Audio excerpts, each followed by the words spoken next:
प्रिय मित्रों, नमस्कार। आप सब कैसे हैं? आपका एमएस कंपटीशन क्लासेस में स्वागत है। आज का टॉपिक हिंदी भाषा का उद्भव एवं विकास है। आपको इस टॉपिक का लाभ टीजीटी, पीजीटी, टीईटी, बहुत सी बीएड एंट्रेंस और नवोदय जैसी एग्जाम में आपको इसका लाभ मिलेगा। इस टॉपिक से एक आध क्वेश्चन, एक क्या कभी कभी 2 क्वेश्चन तक पूछे गए, तो हम लोग इसे प्रारंभ करते हैं। तो सबसे पहले हमारे देश में जो प्रमुख भाषा परिवार हैं वो 2 है। भारत देश में प्रमुख रूप से आर्य परिवार एवं द्रविड़ परिवार की भाषाएं बोली जाती हैं।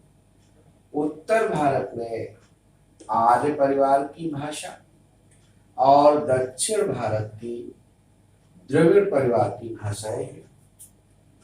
हिंदी जो है भारोपी परिवार की भाषा है और हिंदी भाषा वियोगात्मक या विश्लिष्ट भाषा भी कहलाती है।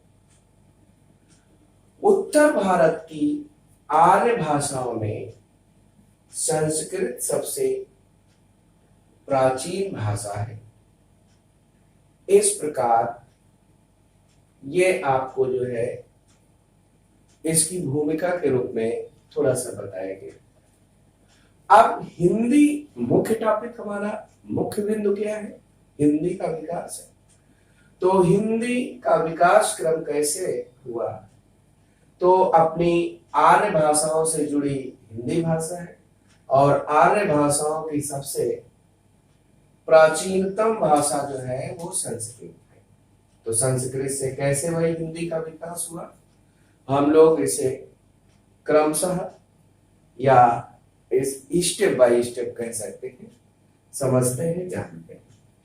तो आप लोगों ने देखा कि वैदिक संस्कृत जब आर्य अपने यहाँ आए तो इतिहासकारों के द्वारा समय लगभग 1500 ईस्वी पूर्व माना गया है और 1500 ईस्वी पूर्व से 1000 ईस्वी पूर्व वैदिक संस्कृत का समय रहा है और वैदिक संस्कृत में कुछ क्षेत्रीय शब्दों का आगमन हो गया।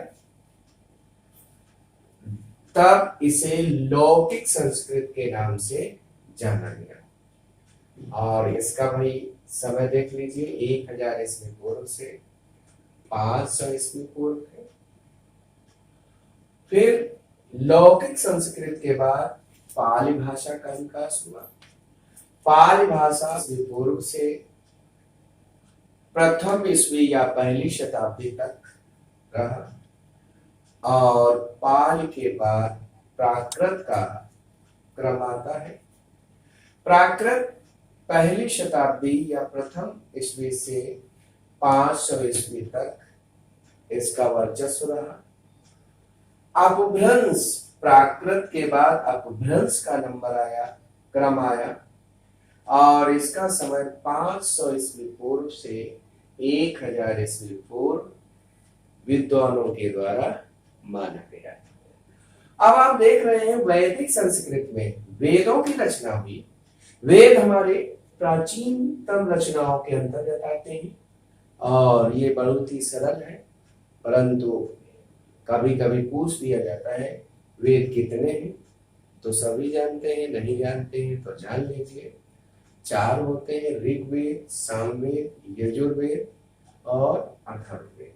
कभी कभी ये आप लोगों के मन में प्रश्न बनता है कि वही वेदों के रचनाकार कौन है? तो ये देववाणी है। वेदों के रचयिता न होकर संपादन करता है, संकलन करता है, वो है महर्षि द्वैपायन वेदव्यास। और फिर लौकिक संस्कृत की बात आती है तो इसमें आपकी दो रचनाएं महत्वपूर्ण हैं, रामायण और महाभारत।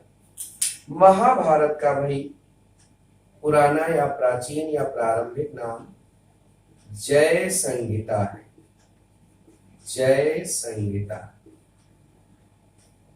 पाली भाषा में बौद्ध धर्म साहित्य मिलता है और प्राकृत भाषा में जैन धर्म साहित्य है। अपभ्रंश में बहुत ही साहित्य है, उसमें से हमने एक रचना दिखा दी है पाउम चर्यु। पाउम चर्यु में ये रचना जो है स्वयंभू की है और राम के चरित्र का वर्णन किया गया है। किसका भाई? राम के चरित्र का वर्णन किया गया है और इसीलिए स्वयंभू को अपभ्रंश का वाल्मीकि कहते हैं। ये क्वेश्चन बहुत ही इंपॉर्टेंट है, आप लोगों को दिमाग में बनाए रखना है कि अपभ्रंश का वाल्मीकि स्वयंभू को कहा गया। क्यों कहा गया? क्योंकि उन्होंने भी अपभ्रंश भाषा में राम के चरित्र का वर्णन किया। अब ये तो हो गई इंट्रोडक्शन और इस प्रस्तावना के माध्यम से क्लियर हो गया कि हिंदी का विकास अपभ्रंश से, अर्थात हिंदी की जननी भाई कौन? अपभ्रंश। आदि जननी हम संस्कृत कह सकते हैं, लेकिन वास्तविक जननी या जननी जो हिंदी की है वो अपभ्रंश है। अब यहाँ पर एक प्रश्न बहुत अच्छा उठता है भाई लोग, आप लोग सुने कि आर्य 1500 ईस्वी पूर्व आए और हिंदी का उदय आपके सामने दिखाया जा रहा है लगभग 1000 ईस्वी के आसपास आया। तो क्या भाई, क्या कारण है कि इतना गैप होने के बाद भी जो है आर्यों को भी हिंदी से भी जोड़ा जा रहा है और दूसरे लोग भी है, मतलब जो है इसको जो है 1000 ईस्वी के आसपास लाया गया। हाँ, तो ये भी कारण आप जान लीजिए, क्योंकि हिंदी भाषा का विकास आर्यों के द्वारा नहीं किया गया है, हिंदी शब्द का विकास किया गया है। किसका भाई विकास किया गया है? हिंदी शब्द का। जैसे एक प्रश्न बहुत अच्छा है, हिंदी शब्द का प्रयोग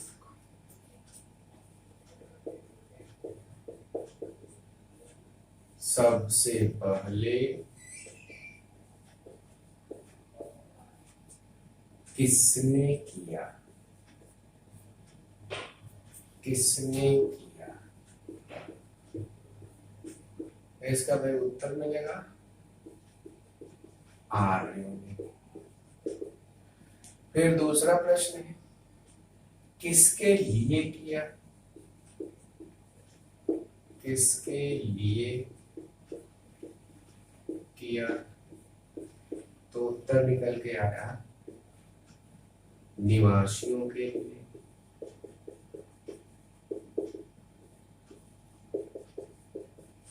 अब तीसरा प्रश्न ये है कि भाई हिंदी भाषा के लिए हिंदी शब्द का प्रयोग किसने किया?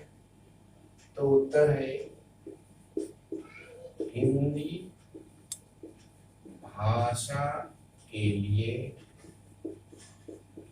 हिंदी शब्द का प्रयोग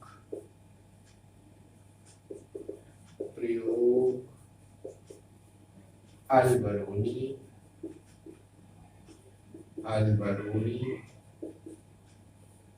ने किया। अलबरूनी भाई एक तुर्की मुस्लिम था जो महमूद गजनवी के साथ भारत आया और उसने अपनी ऐतिहासिक ग्रंथ या ऐतिहासिक रचना तहकीके हिंद में वर्णन किया है कि भारतीयों की भाषा हिंदी। अब इसका भाई विस्तृत उत्तर देख लेते हैं। जो हमने प्रश्न बनाए उत्तर भी दिए। अब इसका और जो है आप जो है इसका विस्तृत रूप जान लीजिए। ऐसा माना जाता है कि आर्य मध्य एशिया या पश्चिम एशिया या फारस अर्थात ईरान की ओर से है और रास्ते में इनको जो है सिंधु नदी पड़ी। कौन सी नदी पड़ी भाई? सिंधु। और सिंधु का उच्चारण इन लोगों ने किया हिंदू। ये हिंदू शब्द जो है नदी के लिए है और हिंद में ई प्रत्यय जोड़ा। हिंद में कौन सा प्रत्यय जोड़ा? ई प्रत्यय जोड़ा और ये बन गया हिंदी।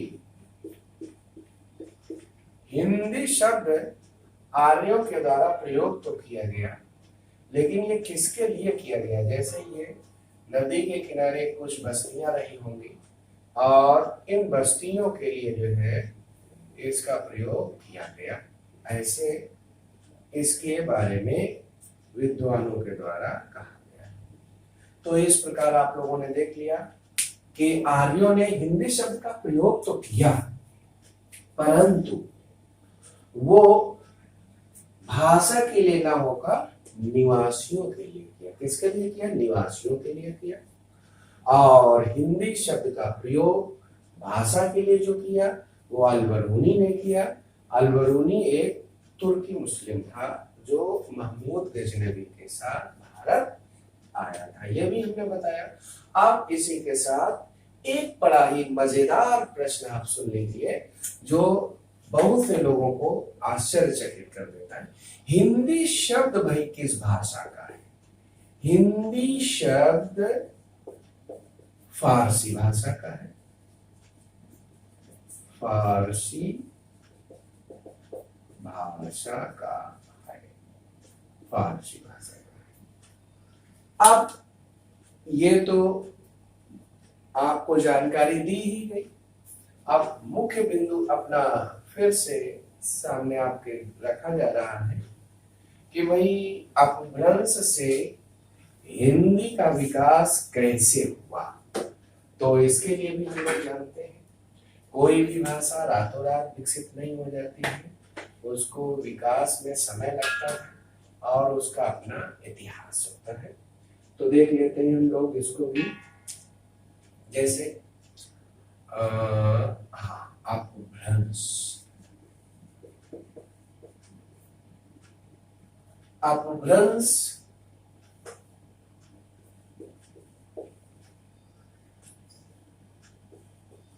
अपभ्रंश से हिंदी का विकास।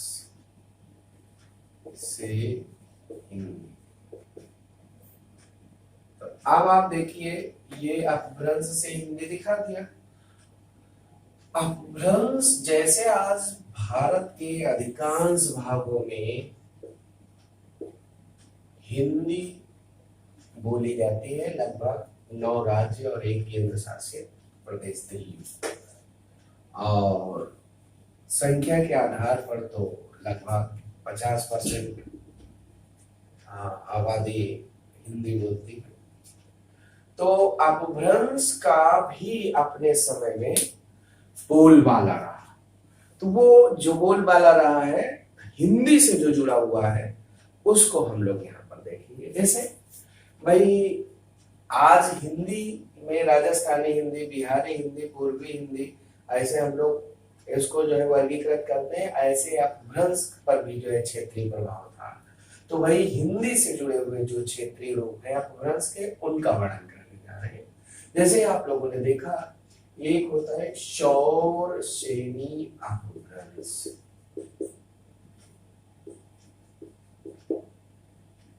पूरा लिख लेते हैं। फिर है अर्धमागधी अपभ्रंश। अगला है मागधी अपभ्रंश और फिर है खस अपभ्रंश। ये वही अपभ्रंश के ही क्षेत्रीय रूप है, लेकिन हमने इनको इसलिए लिखा, इनसे हमारी हिंदी के क्षेत्रीय भाषाओं का विकास हुआ। तो देखिए भाई, सौर सेनी अपभ्रंश में दो है, पश्चिमी हिंदी, पश्चिमी हिंदी, और दूसरा भाग है इसका राजस्थानी हिंदी।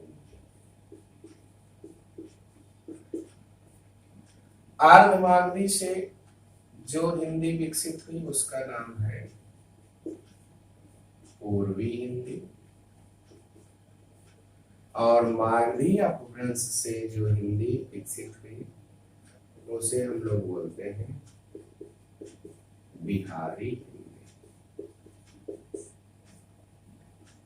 बिहारी हिंदी खास अपभ्रंश से जिसका विकास हुआ है उसे कहा जाता है पहाड़ी हिंदी। अब आप लोग ये भी जान लीजिए कि इनको हम हिंदी की उपभाषाएं भी कहते हैं। ये पश्चिमी हिंदी, राजस्थानी हिंदी, पूर्वी हिंदी, बिहारी हिंदी, पहाड़ी हिंदी, ये उपभाषाएं भी है, लेकिन जब ये राज्य क्षेत्र में बोली जाती है तो ये भाषा का रूप लिए हुए हैं और हिंदी के ही अंतर्गत है। अब आप देखिए, पश्चिमी हिंदी का क्षेत्र भी आप समझेंगे और क्षेत्रीयता के आधार पर इसमें बोलियां भी कही हैं, और उन बोलियों में से जो इसके भाग हैं वो इस प्रकार है। पश्चिमी हिंदी का पहला भाग जो है वो है आपका खड़ी बोली। कौन सा है भाई? खड़ी बोली। खड़ी बोली का एक दूसरा भी नाम है जिसे हम कौरवी कहते हैं, कौरवी। फिर इसके बाद में आपका क्षेत्र बढ़ जाता है, आगरा की तरफ जाते हैं हम लोग, ये है ब्रज भाषा। फिर और थोड़ा हम लोग पश्चिम से पूर्व की ओर आते हैं, कन्नौजी।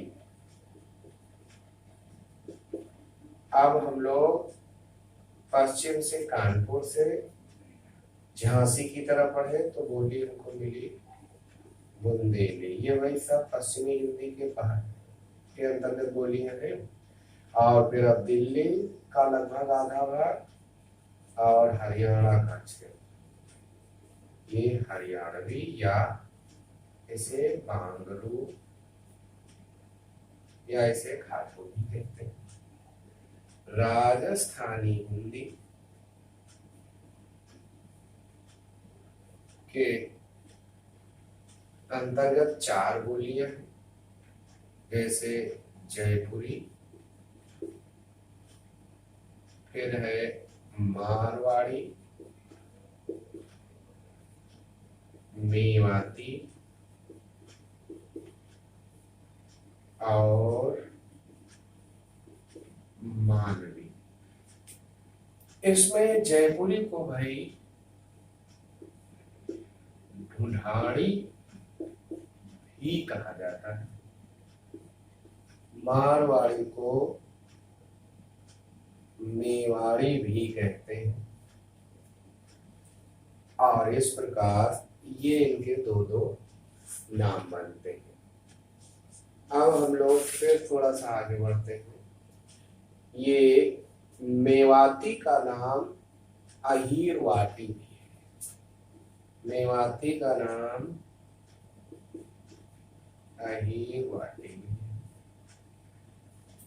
तो इस प्रकार आपने राजस्थानी हिंदी के पार्ट देखे।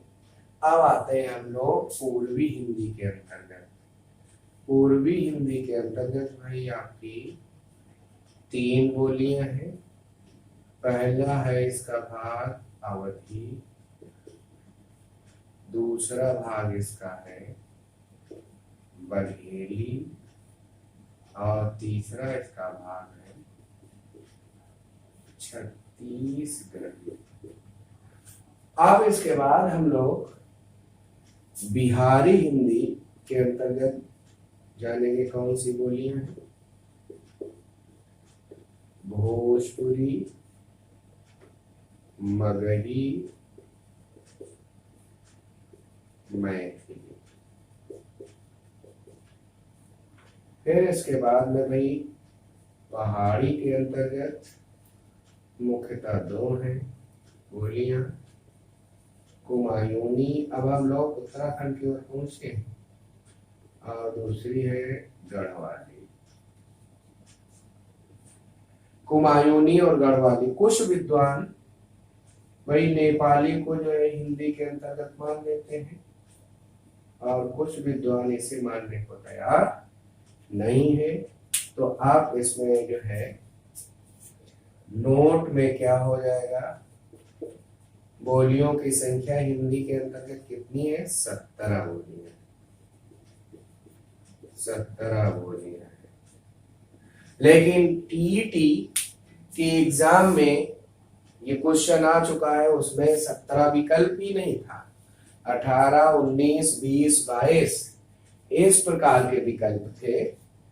तो उन विकल्पों के आधार पर जो है बोलियों की संख्या 18 मानी गई, अर्थात नेपाली को भी जो है जोड़कर 18 कर दिया। इसमें बहुत ही क्वेश्चन इंटरेस्टेड आते हैं, जैसे यूपी ट्रिपल एससी में एक क्वेश्चन आया कि बोलियों की संख्या है 4, 6, 8, 10। तो विकल्प सही था 8, क्योंकि आपने जाना कि ये डॉक्टर ग्रियर्सन ये पश्चिमी हिंदी के अंतर्गत आने वाली बोलियां और आने वाली बोलियों को ही माना है, तो इस प्रकार विकल्प 8 सही निकला।